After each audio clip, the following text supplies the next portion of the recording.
Something Rico wanted to ask you too was I have it here.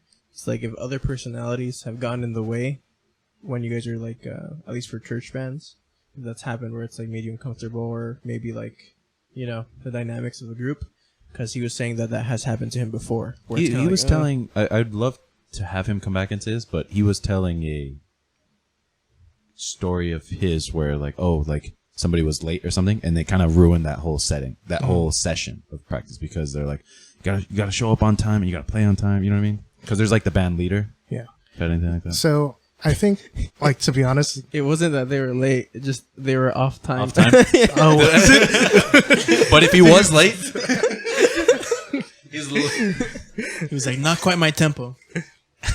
Like, I think like with church bands in particular, like it's really common. It's hard because like everyone's volunteers, and you don't know what kind of musical background most people have. Like, I think in all the like churches that I've been in and played in, like there have been very few with like actual like music background, like taking any classes or learning stuff. It's just people who picked up instruments and just started playing.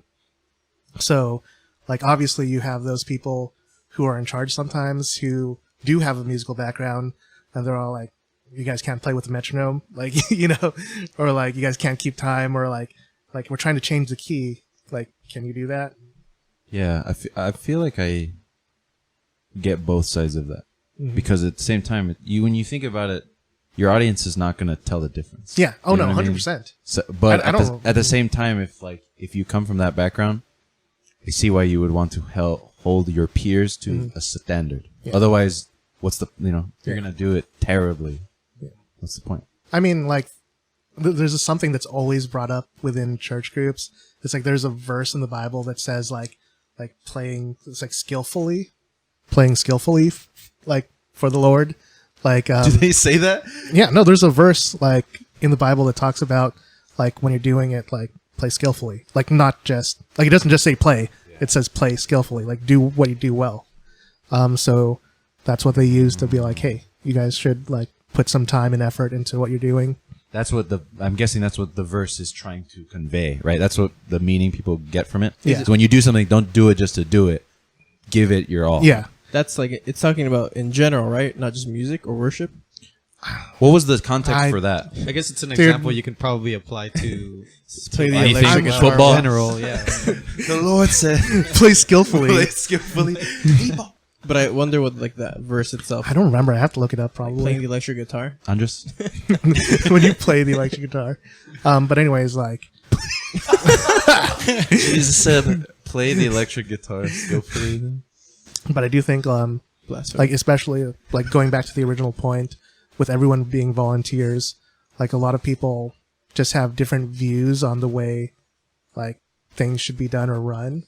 And, like, you get people who show up late all the time. Like, at least in a couple of groups that I've been in. And, like, it's hard to control attitudes because it's like, they're not getting paid for this. They're, like, giving up their time for free. Yeah. I actually, that's tough. Yeah. I kind of hate that. I don't like it either.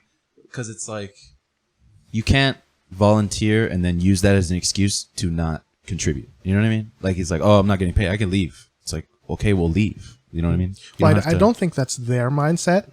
It's just that it's hard to, like, force something onto other people. Yeah, definitely. Like, when they're, like, they're trying, quote unquote. Or like, we don't have enough resources, especially with smaller churches. You don't have a lot of options. I guess I feel like that's something that I've felt as I've gotten older. Because I know, just me as a younger kid, I probably would say some stuff like that. Just be like, I'll just leave. Like, yeah. I'm like, why? You know what I mean? But now I'm older, I'm like, okay, I get it. I'm disciplined now. You know what I mean? As a child, it's not. Like one of my close friends, actually, he was a pastor's kid. And he played bass for our church band, and he was really good. Like, he could play well, but he really didn't care about being on the team. Like, just because he was a pastor's kid, like, he was expected Special to. treatment, right? And he would just like, dude, the bass for like church songs are so easy. Like, I'm not even gonna go to practice. You know, I'm just gonna show up like an hour late and like, well, we need it for the song, so just let him play. But That sucks. yeah, What it's annoying as heck, but yeah, it's hard to control people's attitudes. It is in anything really. I feel like when it comes to that, even if it is volunteering, you didn't feel comfortable speaking up. Saying like, hey, it would be greatly appreciated if we all came on time. And like, not even like single him out, but just say like, oh, because we need all instruments during the practice sessions because then it's harder for everyone. I mean, eventually, David. like eventually, like we did end up like getting him quote unquote kicked out. Fired. Like to be Really, honest, the pastor's son? I mean, he actually didn't want to be in it anymore. Like he was just being made to. Yeah, yeah. So like he wanted to leave anyways. So Okay. and Worked out. everyone else just agreed. Ouchie.